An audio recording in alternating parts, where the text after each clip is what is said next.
اللهم صل على حبيبنا محمد وعلى آله وصحبه أجمعين. اللهم صل على حبيبنا محمد وعلى آله وصحبه أجمعين. بسم الله الرحمن الرحيم. السلام عليكم ورحمة الله وبركاته. بسم الله، الحمد لله، والصلاة والسلام على حبيب الله سيدنا محمد بن عبد الله وعلى آله وصحبه ومن والاه. سبحانك لا علم لنا إلا ما علمتنا إنك أنت العليم الحكيم ولا حول ولا قوة إلا بالله العلي العظيم. اللهم رب اشرح لنا صدورنا ويسر لنا أمورنا واحلل عقدة من ألسنتنا يفقه أقوالنا. اللهم فقهنا في الدين وعلمنا التأويل برحمتك يا رب العالمين. Walhamdulillahi Rabbil Alamin. Alhamdulillah, semua Alhamdulillah. Ahlan kepada semua. Ada ahlan Mami, Ina Official, Kisha, Nurshila, Mariam Ismail. Begitu juga ahlan kepada yang lain. Waalaikumsalam warahmatullahi wabarakatuh kepada semua yang memberi salam. InsyaAllah pada malam ini kita nak kongsi serba sedikit berkenaan tentang solat ketika musafir. Solat ketika musafir. Walaupun kita dah ulang kaji sedikit pada hari Sabtu yang lalu. Namun pada malam ini kita nak kongsi lebih lanjut berkenaan tentang solat sewaktu bermusafir. Ahlan Hafida, Nur Zaida, Rohaya, MNE, Sarifah, Nik Razman, kemudian Hafiza, Ina, Ira serta Salmah Muhammad. Ahlan kepada semua. Mohon jasa baik untuk bantu share, bantu untuk kongsi, bantu untuk sebar luas. Mudah-mudahan lebih ramai yang beroleh manfaat. Terima kasih banyak-banyak Laitun Absah. Ahlan Ismail, Anida dan juga Madam serta Rosita, Pak Haji dan lain-lain. Okey, maka solat. Solat adalah satu kewajipan yang tidak gugur daripada seseorang. Tak gugur. Maka seseorang ketika mana sakit pun, maka ada cara solat dia. Maka begitu juga kalaulah seseorang itu di dalam permusafiran, maka ada keringanan-keringanan yang Allah berikan, namun mestilah mengikut syarat-syarat yang telah ditetapkan oleh syarak. Waalaikumsalam Dayang Faridah, Ainun, selamat malam. Ahlan Mama Syita, terima kasih, serta yang lain, Dipah Miko, Nur Azmawati dan juga lain-lain. Maka dalil berkenaan tentang adanya keringanan ketika mana bermusafir adalah firman Allah Subhanahu wa taala di dalam Al-Quran. Firman Allah Subhanahu wa taala di dalam Al-Quran. Maka Allah Subhanahu wa taala berfirman di dalam Al-Quran pada ayat yang ke-101 daripada surah yang keempat An-Nisa. Maka Allah Subhanahu wa taala berfirman, "Wa idza darabtum fil ardi", maka kamu apabila kamu bermusafir di atas muka bumi, "falaisa 'alaikum junahun an taksuru minas salah", maka tidaklah berdosa untuk mengqasarkan solat. Mengqasarkan solat. Maka daripada sinilah kita biasa dengar tentang solat qasar. Maka solat qasar dan keringanan jamak yang sabit daripada hadis, maka dinisbahkan ketika seseorang itu bermusafir. Dan kita akan belajar beberapa syarat tentang musafir yang bagaimana, jarak yang bagaimana. Cuma ni di dalam ayat yang ke-101 daripada surah An-Nisa ini, Al-Quran ada menyebut tentang ketakutan. In khiftum an yaftinakumul ladzina kafaru. Apabila kamu ada perasaan takut yang kamu akan diserang oleh musuh. Maka Umar bin Khattab radhiyallahu taala anhu, ada dalam hadis riwayat Imam Muslim, Umar bin Khattab tanya kepada Nabi, "Wahai Rasulullah, adakah qasar ini dan juga keringanan ini hanya ketika ada ketakutan diserang musuh sahaja? Ataupun semua orang yang bermusafir maka boleh qasar?" Maka Nabi SAW pun bersabda, Ianya adalah fasa'altu Rasulullah, kata Umar bin Khattab. Maka Nabi SAW bersabda, sadaqatun, maka qasa adalah satu hadiah, anugerah yang Allah berikan kepada kamu. Faqbalu sadaqatah, maka terimalah anugerah tersebut. Terimalah anugerah tersebut.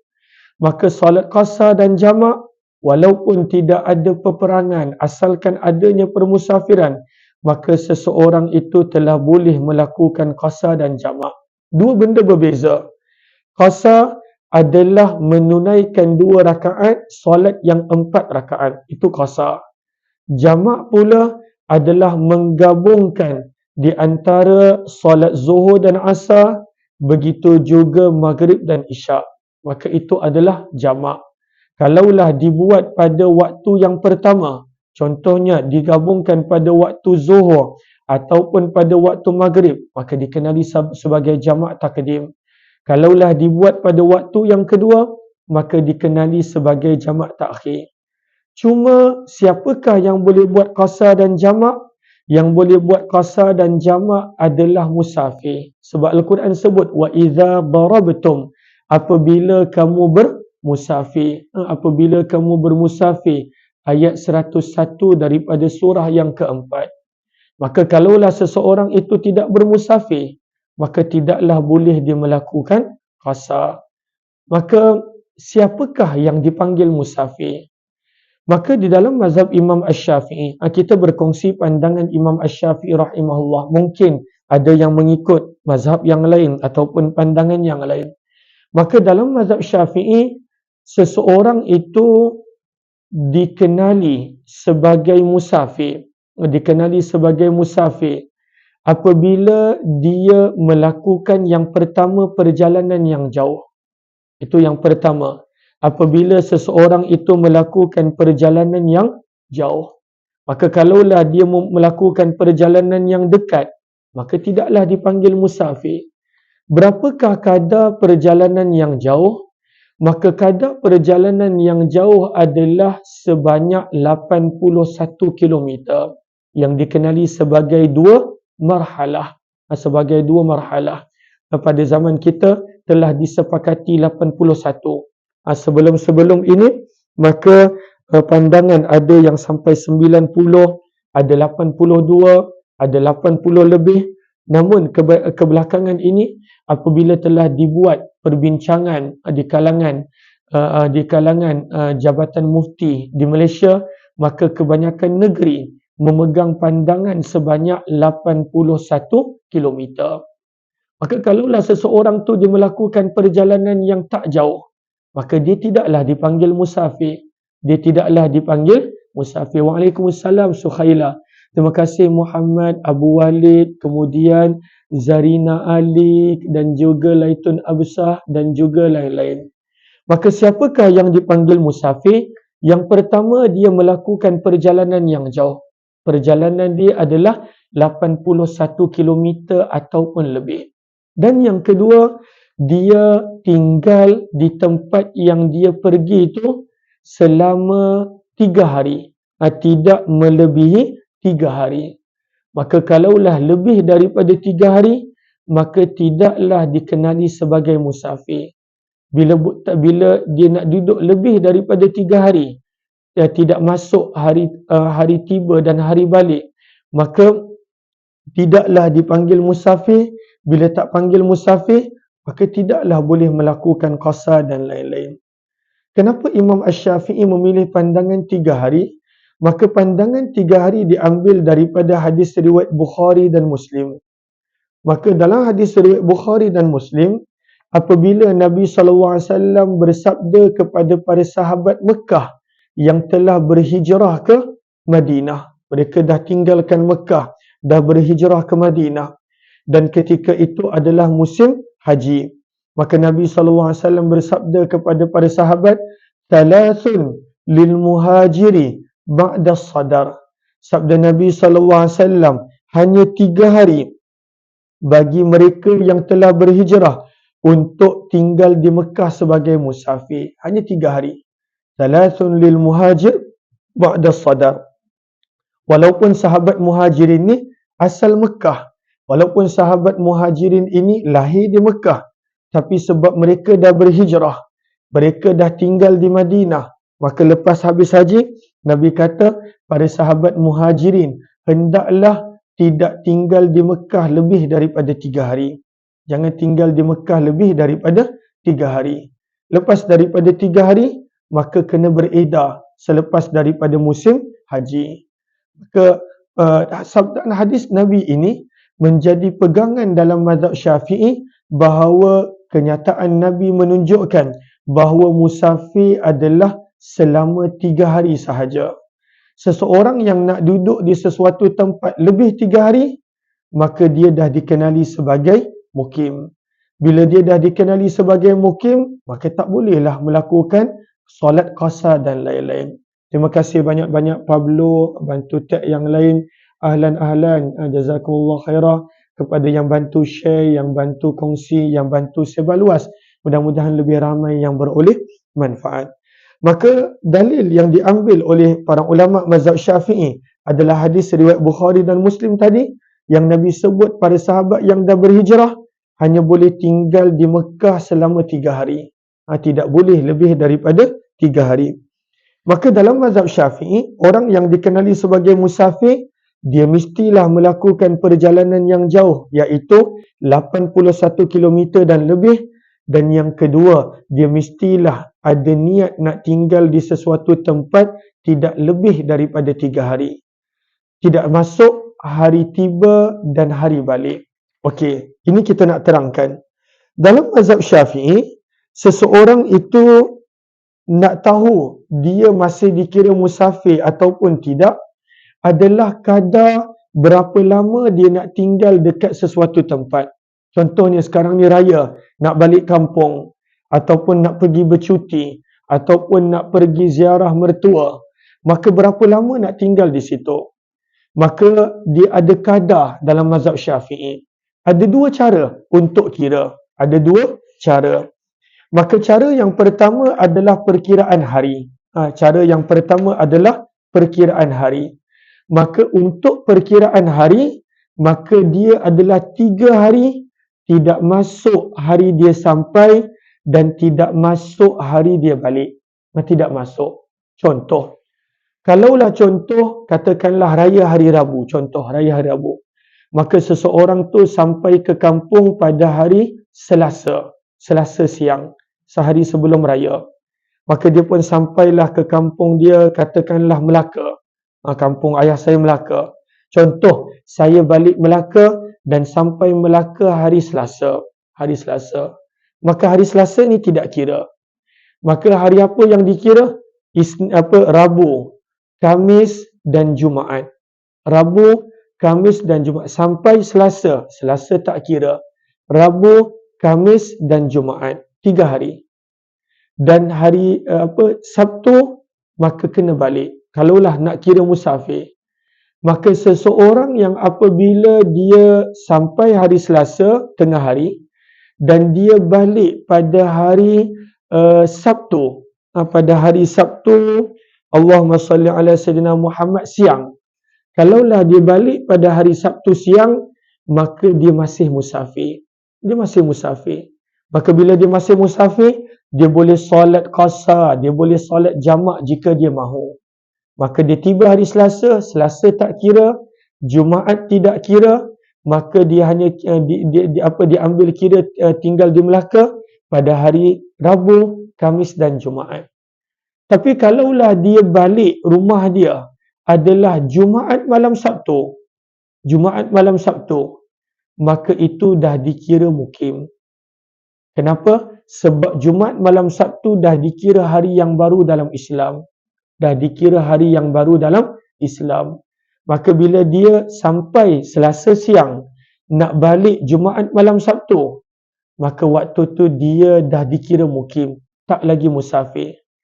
Bila dia tak lagi dikira musafir, tak bolehlah buat qasar, maka kena solat penuh. Tidaklah boleh buat jamak, maka kena solat setiap solat pada waktu dia. Sebab malam dalam Islam dah dikira hari yang baru. Ahlan Nisha, Ikmal Reza dan juga lain-lain. Terima kasih Zulkifli dan lain-lain. Maka ini adalah mengikut perkiraan hari. Maka seseorang itu dia mestilah, kalau dia nak dapat title musafir, maka dia mestilah tinggal di sesuatu tempat tidak lebih daripada 3 hari, tidak termasuk hari sampai dan hari balik. Seseorang yang nak tinggal di sesuatu tempat lebih daripada 3 hari, tidak termasuk hari dia sampai dan hari dia balik. Contoh, dia nak tinggal 7 hari seminggu, ataupun 6 hari, ataupun 8 hari. Maka daripada hari dia mula-mula sampai, dah tak boleh buat qasar dan jamak. Dah tak boleh. Sebab dia dah hilang dah title musafir tadi. Dia dah dipanggil mukim kerana dia nak tinggal di situ untuk tempoh yang lama. Maka tak bolehlah dia buat qasar dan jamak daripada hari yang pertama, contohnya dia sampai Melaka. Tak boleh. Sebab dia dah dikira mukim. Ada orang salah faham. Ada orang ingat, maka 3 hari pertama boleh qasar dan jamak. Hari keempat, maka kena solat penuh. Maka tidak. Seseorang yang dah memang ada niat nak tinggal di sesuatu tempat lama, maka dia kena daripada awal solat penuh, solat bukan sebagai seorang musafir. Kemudian kita nak kongsikan syarat-syarat untuk solat qasar. Dia ada syarat dia yang perlu untuk kita ambil tahu. Yang pertama, mestilah bukan kerana tujuan maksiat. Mestilah bukan kerana tujuan maksiat. Masjid Tanah, di Pamiko.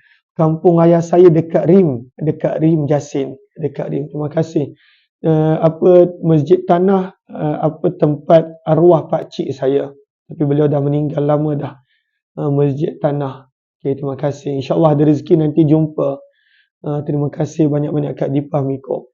Alan-alan Little Mountain, alan-alan yang baru join, mohon jasa baik untuk bantu share, bantu untuk kongsi, bantu untuk sebar luas, mudah-mudahan lebih ramai yang beroleh manfaat.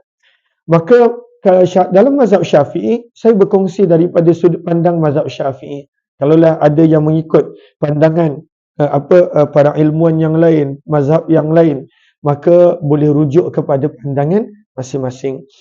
Maka apakah syarat-syarat untuk boleh melakukan qasar? Yang pertama, bukanlah permusafiran kerana maksiat.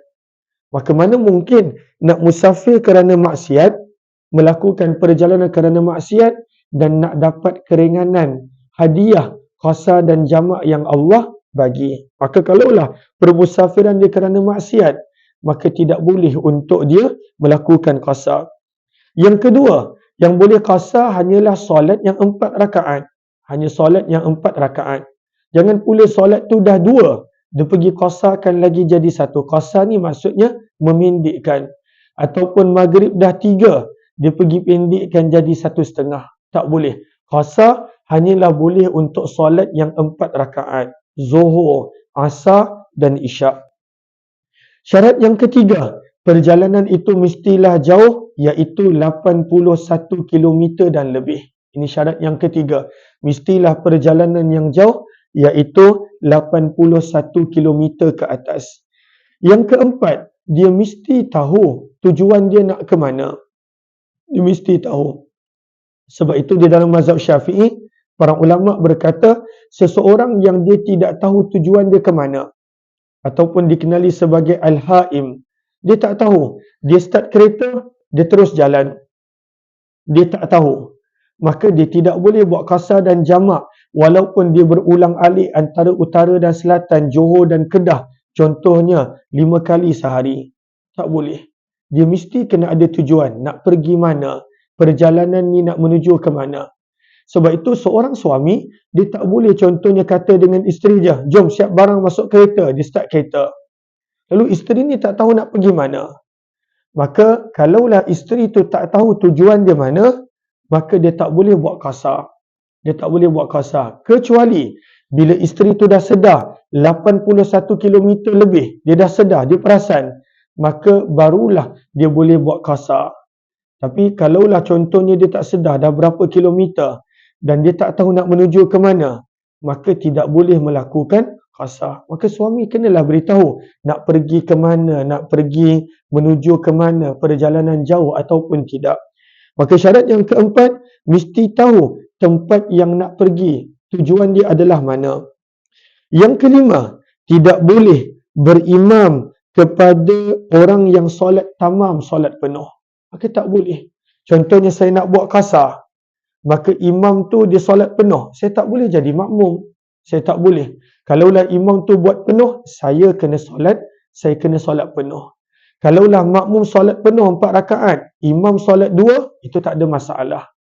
Tetapi imam solat 4, kita nak solat 2, maka tak boleh. Walaupun imam tu dia contohnya bukan musafir, dia solat subuh qada, kita nak solat zuhur, pun dalam mazhab Syafi'i tak boleh.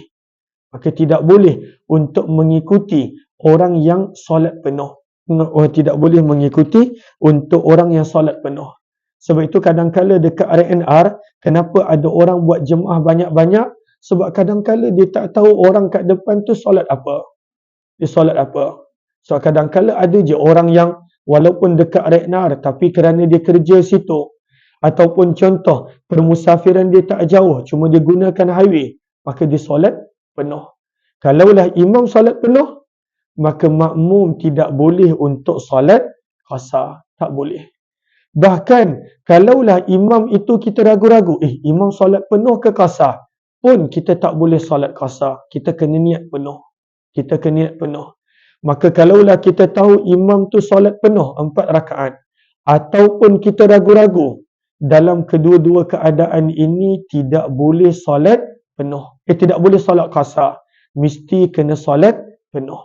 Alan-alan kepada yang baru join, mohon jasa baik untuk bantu share, bantu untuk kongsi, bantu untuk sebar luas. Mudah-mudahan lebih ramai yang beroleh manfaat. Yang keenam, syarat yang keenam, maka mestilah berniat qasar dalam takbiratul ihram. Waktu takbiratul ihram tu dia mesti kena ada niat nak buat qasar. Macam mana nak niat qasar? Sama ada disebut perkataan qasar, sahaja aku solat asar qasar dalam hati dia. Dia ada niat dalam hati. Ataupun dia menyebut 2 rakaat, sahaja aku solat asar 2 rakaat. Maka sama ada dia sebut qasar ataupun dia niatkan 2 rakaat, itu dah dikira sebagai niat qasar. Itu dah dikira sebagai niat qasar. Maka inilah beberapa syarat berkenaan tentang solat qasar. Maka qasar dan jamak ni berbeza. Ada orang dia boleh solat qasar dan dia tak nak jamak, boleh. Ataupun dia tak nak qasar tapi nak jamak, maka boleh. Maka ini adalah syarat-syarat untuk qasar. Syarat-syarat untuk qasar seperti yang disebutkan tadi. Okey. Syarat-syarat untuk jamak. Syarat-syarat untuk seseorang tu boleh jamak. Maka jamak ada 2. Jamak pada waktu solat yang pertama dikenali jamak takdim. Contohnya kita solat zuhur dan asar, kita gabungkan pada waktu zuhur, jamak takdim. Kita solat maghrib dan isyak pada waktu maghrib, maka jamak takdim. Kalaulah kita solat jamak pada waktu yang kedua, contohnya zuhur dan asar, kita jamak, kita gabungkan pada waktu asar, maka itu adalah jamak takhir. Maghrib dan isyak kita solatkan pada waktu isyak, maka itu adalah jamak takhir. Maka jamak takdim dia ada syarat dia, jamak takhir pun ada syarat dia. Apakah syarat-syarat untuk buat jamak takdim ni? Yang ni kena jaga. Yang pertama, kena solat mengikut turutan. Maka contoh, kita nak buat jamak takdim, kena solat zuhur dulu, barulah asar. Mesti solat maghrib dulu, barulah isyak. Maka ini syarat yang pertama untuk jamak takdim. Mestilah mendahulukan solat yang pertama dulu. Syarat dia, mesti mendahulukan solat yang pertama. Yang kedua, syarat yang kedua, maka tak boleh kalau nak buat jamak takdim, solat asar dulu. Tak boleh. Nak buat jamak takdim, buat isyak dulu. Maka tak boleh. Kena solat yang pertama dulu. Kena ikut turutan. Syarat jamak takdim yang kedua adalah niat jamak mesti ada dalam solat yang pertama. Jamak takdim ni, niat jamak mesti ada dalam solat yang pertama. Bila kita solat zuhur tu, kita dah ada niat dah kita nak buat jamak. Bila kita solat maghrib, kita dah ada niat kita nak buat jamak. Maka untuk jamak takdim syarat dia mesti ada niat jamak dalam solat yang pertama. Waktu bila nak kena ada niat? Sebaik-baiknya waktu takbiratul ihram solat pertama tu dah ada niat. Tetapi paling lewat seseorang itu mestilah berniat nak buat jamak takdim sebelum dia memberi salam solat yang pertama. Sebelum memberi salam. Contohnya, mula-mula bila dia angkat takbir, dia tak nak buat jamak pun. So dia kata, tak apalah, masjid dekat je dengan hotel, solat kat masjid surau je lah. Maka bila dia angkat takbir tu, dia tak ada nak buat jamak pun. Tapi tengah dia solat tu, niat dia berubah. Buat jamak lah, mudah kan. Nanti sibuk beraya, nanti tak sempat pula nak solat ataupun sangkut dalam jam lain-lain, nak buat jamak. Maka tengah-tengah solat yang pertama tu, kalaulah dia ada niat jamak, maka sah jamak dia. Tetapi kalaulah lepas dah bagi salam solat yang pertama, baru nak niat jamak, maka dalam mazhab Syafi'i tak boleh buat jamak takdim. Maka tak boleh buat jamak takdim. Maka tak sah niat jamak selepas memberi salam solat yang pertama. Yang ketiga, untuk jamak takdim ni, dia mestilah berturut-turut. Dia tak boleh, contohnya balik rumah dulu, contohnya buat itu, buat ini dulu, baru nak solat asar. Tak boleh, dia mesti berturut-turut. Berapakah kadar berturut-turut yang dimaksudkan? Mesti menunaikan solat yang kedua dalam tempoh kadar tidak sampai masa untuk solat 2 rakaat. Katakanlah nak buat 2 rakaat ni masa dia 4 minit. Maka jarak daripada solat yang pertama dan solat yang kedua sepatutnya tidak lebih anggarannya daripada 4 minit. Sepatutnya. Maka tak mengapa kalaulah wuduk dia batal, cepat-cepat dia ambil wuduk. Ataupun dia pergi kat saf belakang kerana tak ganggu jemaah, dia cari tempat yang sesuai. Maka mestilah berturut-turut mualat. Kadar mualat adalah mesti jarak di antara solat yang pertama dan solat yang kedua kadar kurang daripada 2 rakaat solat. Maka ini adalah syarat yang kedua. Dan syarat yang ketiga, mestilah berkekalan sebagai musafir. Syarat yang keempat, mestilah berkekalan sebagai musafir. Ini adalah ini adalah syarat untuk jamak takdim, ada 4. Jamak takhir pula, apakah syarat dia? Syarat dia tak banyak, syarat dia 2 je. Yang pertama untuk jamak takhir, syarat dia adalah mestilah berniat jamak sebelum habis waktu yang pertama. Contoh, kita nak buat jamak takhir untuk solat Zuhur dan Asar pada waktu Asar. Maka sebelum habis Zuhur, mesti dah kena ada niat nak buat jamak takhir. Sebelum habis Maghrib, mesti dah kena ada niat untuk buat jamak takhir. Maka itu syarat dia. Kena ada niat sebelum berakhirnya waktu solat yang pertama. Maka ini adalah syarat yang pertama. Syarat yang kedua, mesti kekal dalam musafir sampailah habis solat. Maka kita perasan, dia tak perlu ikut turutan. Jamak takhir, kita nak solat Maghrib dulu boleh, Isyak dulu pun boleh. Nak solat Zuhur dulu boleh, nak solat Asar dulu pun boleh. Maka tidak disyaratkan dalam jamak takhir untuk ikut turutan. Nak solat mana-mana dulu pun boleh. Dalam jamak takhir, maka tidak disyaratkan berturut-turut. Maka tak disyaratkan. Kita contohnya nak solat kita solat Isyak dulu, jamak takhir. Kemudian Maghrib kita buat selepas beberapa ketika. Maka sah, tak ada masalah. Dan Allahumma salli ala sayyidina Muhammad, maka syaratnya tidaklah ketat seperti jamak takdim. Maka inilah beberapa hukum ahkam berkenaan tentang solat yang sempat kita kongsikan dalam tempoh 30 minit ni kepada yang dalam perjalanan nak balik kampung hari ni ataupun esok ataupun Selasa. Berhati-hati, mudah-mudahan sampai ke tempat dengan selamat insya-Allah. Terima kasih semua. Jumpa lagi. Wabillahi taufiq wal hidayah. Assalamualaikum warahmatullahi wabarakatuh. Jazakumullahu khairan.